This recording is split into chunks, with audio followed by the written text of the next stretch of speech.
Hi guys.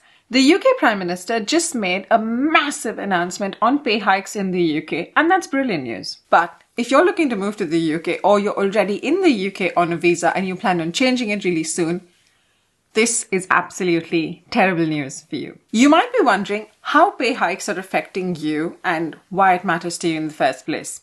That's what we're discussing today. If you're new to my channel, my name is Ashika, and on this channel we talk about how you can move to the UK and a lot of other countries. With that, let's dive in. So for the past year, the UK has been facing all the possible strikes when it comes to the public sector.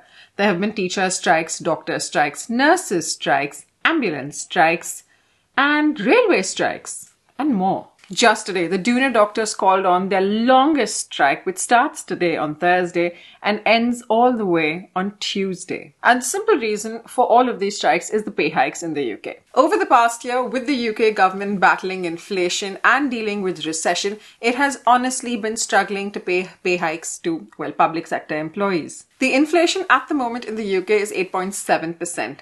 And the public sector employees have been pushing the government to offer hikes that actually factor this inflation. And this push and pull has been going on for a really long time in the UK until now, with the government offering rates, the unions rejecting them. So today, the PM finally made an announcement. Today, the Prime Minister announced that about 1 million employees in the UK or public sector workers would get pay rises, and this includes teachers, doctors, and the police. And this would account for 45% of the public sector. The pay rises are to be between 5% and 7%. So the pay rises each public sector will receive are as follows. The police will get 7%, the NHS 6%, junior doctors would get 6% plus a one-off payment of £1,250. Prison officers would get 7%, the armed forces would get 5% plus a £1,000 one-off payment, and teachers would get 6.5%. But if you think about it, all of the pay rises actually require money. £2 billion to be precise. Where's the money going to come from? So the government had the option of either increasing taxes or increasing the borrowing. And they have decided to do neither. One of the suggestions was that departments will have to find ways to make cuts. And now obviously union bosses believe that this means that they would have to reduce headcount in order to reduce costs, which means staff would be fired and services would be hit. The other source is the problem, what we're discussing today. The other source, which would account for 50% of this entire budget that is required, which would be 1 billion, would come from people like you and me. The government is now going to increase visa costs and the NHS surcharge costs that are paid by migrants like you and me who are either looking to move to the UK, who are already in the UK, and who are going to switch between visas to cover all of these expenses. So if you are looking at moving to the UK soon, you are going to have to pay a higher set of visa fees and a higher NHS surcharge. Let's talk about how much a visa costs right now in the UK. If you're looking at a skilled worker visa for up to 3 years, the fees are £625 per person. If it's more than 3 years, it's £1,423 per person. If your job is on the shortage occupation list, it's £479 if you're staying for up to 3 years. And it's £943 if you're staying for more than 3 years. Now, apart from this, there is also the health surcharge, which is £624 per year.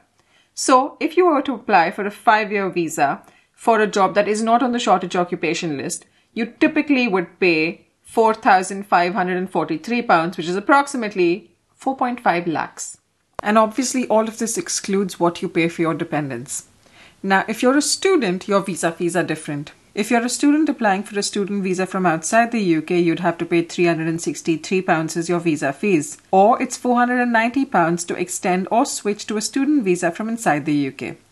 Plus, you need to show that you have money to support yourself, which is, for up to 9 months, £1,334 per month for courses in London, and £1,023 per month for up to 9 months for courses outside London. Plus, you'd have to pay your NHS fees, which depends on your course, but if it's approximately 2 years, it could come to approximately £1,100. So, if you're studying outside London for a master's degree for 1 year, you're looking at paying approximately £1,068 and having £1,023 per month in your bank account.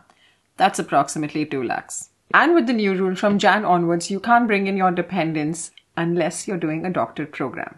So let's talk about what's going to happen now. 4 education unions said that they would encourage the union members to accept the pay package, which was 6.5%.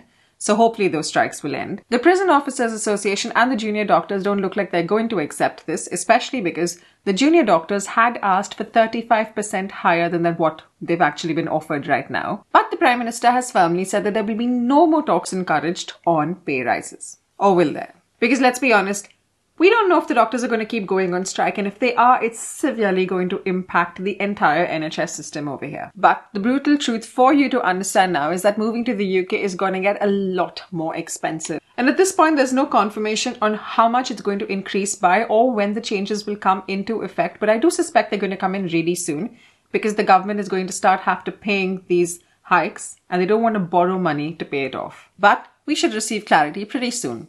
Although I don't think we want it. The bottom line is, if you do plan on applying for a visa to move to the UK, irrespective of which visa it is, and you have the option of applying for it right away, please do that immediately to save yourself a lot of money and a lot of hassle. Now, speaking of the ever-rising expenses in the UK and how much it's going to cost to just move here and live here, if you'd like to get an idea of how much the expenses are just to live on a monthly basis in the UK, watch this video.